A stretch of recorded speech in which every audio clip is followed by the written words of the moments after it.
Hello everybody, welcome back to Wildlife Sydney Zoo. My name is Caroline. We've got Shania and Scott over there with two lovely kangaroo ladies. Now today we're going to tell you guys all about probably what is the most iconic and famous animal that we have here in Australia. I'm going to turn around and we're going to let Shania and Scott tell you guys all about these girls and about their species. Alright guys, hey, I'm Shania. So these girls here are two beautiful Kangaroo Island Kangaroos. So they're much darker than your standard kangaroo down here on the east coast of Australia. So the ones here on the east coast are called Merlins. With here we have almost 5-year-old Dot. She turns 5 this month, so it's going to be her birthday in a couple of weeks. Next to her we have Dot. Here is nearly 2 years old, so once she hits 2, she's actually going to become an adult kangaroo. So these girls are part of what we call the macropod family. So just like little Davy, our quokka, you have lovely huge feet. You can see them there, Karen. Just having some technical difficulties, but I hope you guys are all still with us.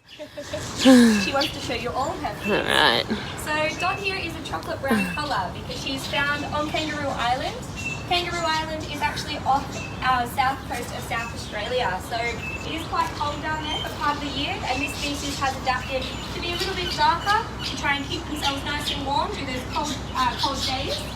But our beautiful girls here also have really thick, soft fur, and that also helps to trap in all of that heat to keep themselves nice and warm. If you look here on their chest and underneath her arms, it's quite light in colour. That's basically the colour of your local species here on the east coast of Australia. So they're very, very different, and that's just based off the different climates that they do live in. So here I'll let Scott take over with a little bit of information. Yeah, so these girls are, like Shania said, called Kangaroo Island Kangaroos. Which Kangaroo Island Kangaroos are subspecies of the Western Grey. So Western Grey Kangaroos found, just like the name suggests, on the western side of Australia and down into South Australia. Now the really big, well-known kangaroos, those ones are called the Reds. Now we don't have any Reds here, but they're the ones that would be the real iconic ones. Now me, you can tell by my accent, I didn't grow up here in Australia. I'm from the United States. And for me, growing up, when I think kangaroo, I would think the big Reds. A big male red kangaroo can be over 6.5 feet tall. So they're absolutely massive. And some of them look like bodybuilders. They have big, ripped muscles. And when they stand up and hold their chests proud, they're really a sight to behold. And so those are the real iconic ones. Here, these two girls are actually the Western Greys. They're the smallest species of kangaroo. So they're really small, they're very lovely, and they're really good, very calm girls to have here in our zoo.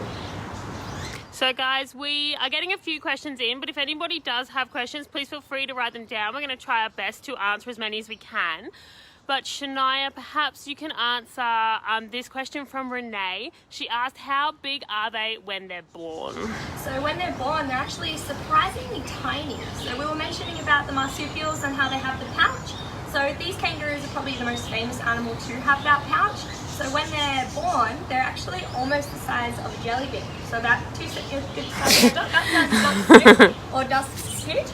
It's about 2 centimeters. Hi. When they are born, they're completely furless, completely blind, completely deaf. All they have is a nose, sense of smell, and a mouth and little arms. So if you can see here, I'll get Dot to stand up and you can actually see where the pouch is.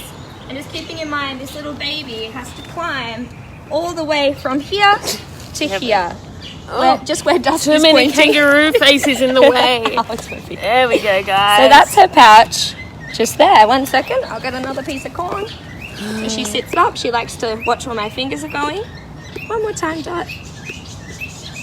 Here we go.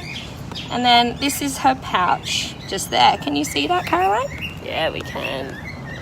A little bit more. That's awesome. Yeah.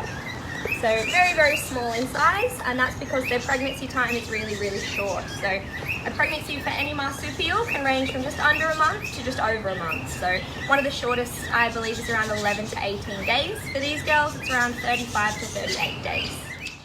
That's amazing. Can you tell us what you're feeding Dot there? It looks like she is really enjoying it. So Dot absolutely loves food. I love to compare these girls to a chocolate Labrador, and that's because they're the same colour. They love food just as much, but their food is kind of healthy. It's Give 1 second. It's some dried corn. So this is really delicious for them because kangaroo food is really boring. It's grass. No one really likes to eat grass. There's nothing in grass. There's no sugar, no fat, nothing tasty that we like to eat. And kangaroos are similar to us in the way it has a tiny bit of sugar, but they absolutely love it. That was my fingernail. Thank you, Dot.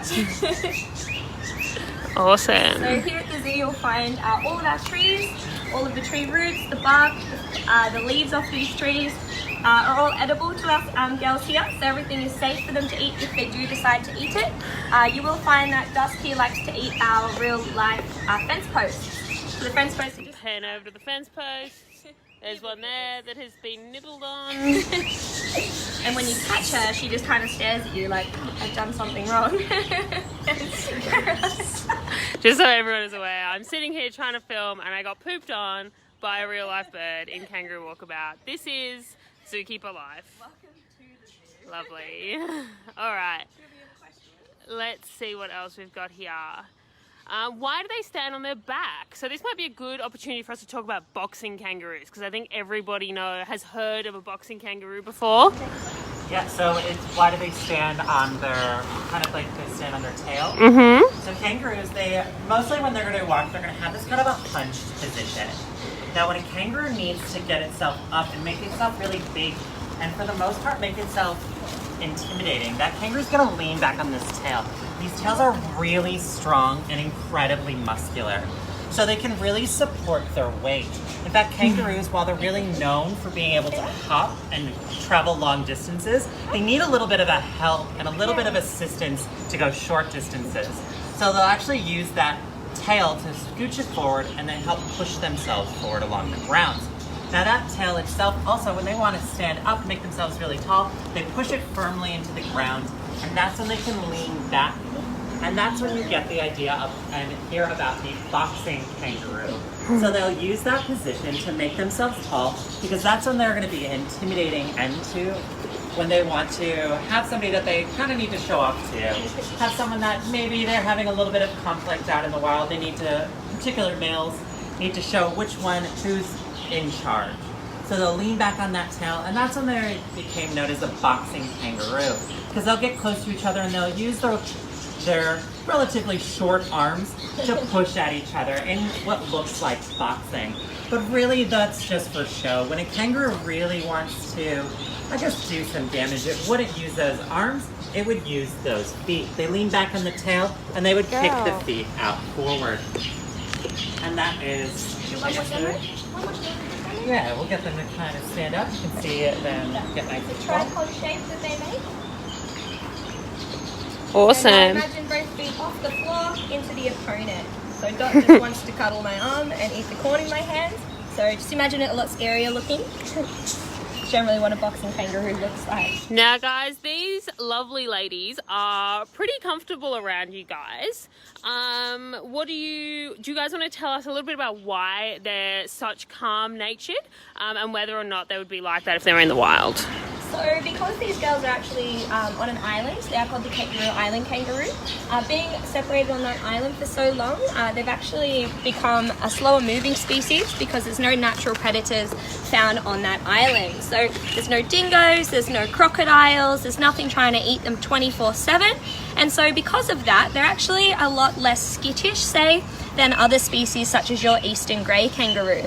Plus, on top of that, beautiful Dot and Dusk here have actually been hand raised by keepers at the zoo, including Miss Caroline behind the camera. So Caroline is Dot's mum. So Caroline raised Dot about 4 and a bit years ago. You can tell because she's the best. Yeah, that's true. Hey, listen, Dusk. No, and Dusk here was hand raised by myself, Scott, and a few other of us keepers here at the zoo. And so because they have been raised from such a young age here with us at the zoo, they know that we're safe, that we're not scary, we bring the yummy food, the cuddles and the love, and so they see us as part of their mob. We didn't just hand raise them for any old reason though. Unfortunately, our beautiful girls here in the wild had a bit of a rough start. So you will notice, or you would have heard us say that they have a pouch. A lot of people don't realise that when you're driving around Australia that our kangaroos don't quite understand road rules and often become victims of car accidents. So because of this, Dot here was found on the side of the road inside her mother's pouch. and Dusk was found a few years later in the same situation. So unfortunately, Dusk and Dot both lost their mums out in the wild, but thankfully somebody stopped, they checked that pouch, and they actually found a little Dusk and little Dot inside. So if no one had actually stopped for them, unfortunately they would have either frozen or starved to death in the pouch. But thankfully, someone awesome stopped and sent them straight to wildlife care. So if you guys are ever driving around Australia, please stop if you find an animal on the side of the road, regardless of if you've hit it or not. If you could stop, have a look and see if it has a pouch. If it doesn't have a pouch, then it's probably a boy and you won't have to look for a joey. If it does have a pouch though, and if you're not comfortable on touching that animal, all you have to do is look, and I'll point out where that pouch is again, just for you guys. So that pouch is just here. The way I like to describe it is called the furry belly button. It's about the same place as where your belly button sits, and it's like a tuft of fur. So a lot of people think it looks like the pocket on your jeans, but it's actually like a little circle that opens and closes as she needs it or as the joey enters or exits. Sorry, what was I saying? Yeah, so when you do stop, please look for that area. If you see any movement, all you need to do is call a wildlife service or a local vet and they'll be able to help you out. Here in Sydney we have things like Wires or Wildlife Arc, and they're really good places that you can call up to help with the rescue of an animal. Keeping in mind that most of our mammals here in Australia, except for things like bats and monotremes, have a pouch. So that's quite a few of them. So if you do stop, please check it out. If you do find that there is a spray painted mark on that animal on the side of the road, it means someone's already stopped to check as well. So we are quite lucky to have rescue facilities that do volunteer and are paid to help out with our wildlife. And if you guys are ever looking to help out yourselves, definitely get online and have a look to see if there's ways that you can jump on board for those organisations as well. Awesome, thank you. And I will add on to that as well. It's really important that if you do find young inside of a pouch, then not only do you call those organizations, but unless you're trained to do so, don't try to take it out yourself. Because a lot of those animals, they really need very specific care, and you might accidentally do more harm than good. So it's definitely, like I said, important to give one of those organizations a call. Yeah, definitely don't go feeding cow's milk to our little baby joeys. Unfortunately, most of them are lactose intolerant, like a lot of people are. So we've got to be very careful of what we feed them, particularly when they're that young. That's awesome. Thanks, guys. So we got a question here from Amy. She asked if kangaroos have good hearing. So we have an awesome view of Dot's giant ears from here. So what do you guys want to tell us a little bit about their hearing? Do you want to take hearing? Sweet. So you can notice they do have giant ears. So that is a pretty good indication that they have amazing hearing. So you'll notice when I move and click around that they're constantly twitching and they're constantly listening for predators and sounds. You'll find with a species such as a red or an Eastern Grey that are found here on the mainland with lots of predators, their ears are always really high, really alert, and are constantly moving. Which brings me to a point that they can actually move their ears independently, and they can't move their feet independently, which is quite funny. But they're constantly on alert, as kangaroos are a prey animal out there in the wild here in Australia. These girls are quite lucky to have been separated on Kangaroo Island, which is now predator-free. Awesome. All right, well, I think we have time for one more question, and I have lost who asked it, but the question was how long can kangaroos live and how old are our kangaroos? So kangaroos typically have about the same lifespan as your dog back home. So often they live between 12 to 14 years. They can get a little bit older in captivity, but typically between 12 to 14. Now Dusk here, she is just about 2 years old, and Dot, who is now over there playing with the stick, she is turning 5 this month. Oh, that's awesome. Well, guys, thank you so much for all of your amazing information about our beautiful kangaroos, and thank you everybody who joined us today. We probably didn't get to all of the questions, but we'll do our best to answer you a little bit later on. But for now, everybody say goodbye to the beautiful Dusk and to our beautiful keepers. But thank you so much all for checking in, and keep your eye on our social channels for anything that's coming up soon. But thank you again, guys. We'll see you soon.